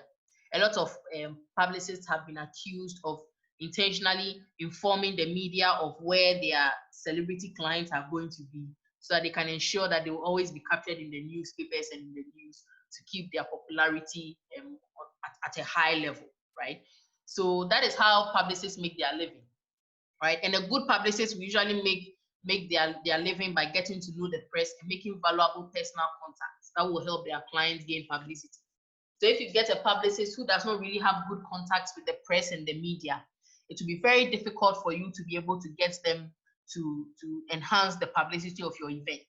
So when you are an event professional and you're looking for a publicist or someone to help you with your public relations, you need to find somebody who has good connections with the media, who knows a lot of the journalists who work for all these various media houses, and has the influence to be able to get them to cover your event or give you airtime to come and talk about your event. And that is how you can be able to use this non-paid method of communication to get the attention of your potential attendees. Now, under publicity, we can talk specifically about public relations, right? And public relations is the art of convincing the public to have an understanding for and goodwill towards an organization, person, or event. So what the publicist usually does is referred to as public relations. And many large-scale event producers will have public relations firms. But sometimes the event professional is responsible for public relations. And that is the key point I want you all to take from here. That as an event professional, you cannot compromise making contacts, and I mean valuable contacts in your field. Every event that you get to organize, every opportunity that you get to even attend an event, is a networking opportunity for you to be able to get to know key people that you have to know in your field to ensure that you get your work done successfully. Because publicists do not come free. Even though publicity is a non-paid form of communication, you pay to access that non-paid form of communication by paying a publicist to do that job for you. So indirectly, you are paying some kind of money, but you are not paying directly towards accessing all the publicity avenues that you have through this publicist. So as an event professional, you may not always be able to afford to hire a publicist. So you have to put yourself in a position to be able to also use your own connections and links that you have built to be able to generate publicity for yourself. So perhaps they are organizing an event and you attend and you see a lot of these press people around. As an event professional, you take it upon yourself to do some mingling, get to know them, get some complimentary cards, so that in future you can be able to call upon them and use them as a means to be able to create publicity for events that you are going to organize, right? So common PR activities include press invitations. For instance, as an event professional, like I said, you've taken the opportunity over the years to get the details of all these press people who have been attending these events. You have their complimentary cards. So when you're organizing your event, you can take the opportunity to send them personal invitations, right? Press people are always looking for news and events to cover because they are not able to independently generate all the buzz and information that they need to keep their shows and their news running. So they always welcome invitations to cover events that are newsworthy, right? So you have to be able to make sure that you put on compelling events and have the details of all these press people who matter, and then invite them to cover these events. And the more compelling the event is, the more likely they will be to attend, because they are always looking for material to be able to put up on their news and media platforms. On the other hand, too, the event professional can decide to send out their own press release, right? So you put together a nice press release. There's a way of writing it out, and then you send it out to the major media outlets, including newspapers and magazines, some websites. I know sometimes even as academics, sometimes you put out press releases for events that we organize. I know I've worked on several occasions with journalists from Ghana Web, journalists from Atinka FM, journalists from multimedia, to be able to put out press releases about events that we are organizing, right? And this gives them information on your events without having going to dig for it. So you put the information in an acceptable manner, the way you want it to be communicated, and you just give it to them and they'll do the dissemination for you. So we work with specific press houses that we know that once they publish it, other media houses will automatically just pick the story from them and then reshare. And that is an example of viral marketing, only it is being done by the press people themselves. So you realize that if we deal with the journalist from Ghana Web and he posts the story or the press release that we gave him, you realize that Peace FM Online's journalists will automatically pick the story the way it is and also publish it on their site. And then other sites will also pick from them and publish. And then by that means, the information will be going viral. Before you realize, it is on all the major news sites online. But it's about having experience and strategically choosing the right press people to help you gain the kind of publicity that you are looking for. And with that explanation, we come to the end of our session today on event marketing and public relations. Does anyone have anything they want to ask, or anything they want clarification on, or anything they want to share before we sign off?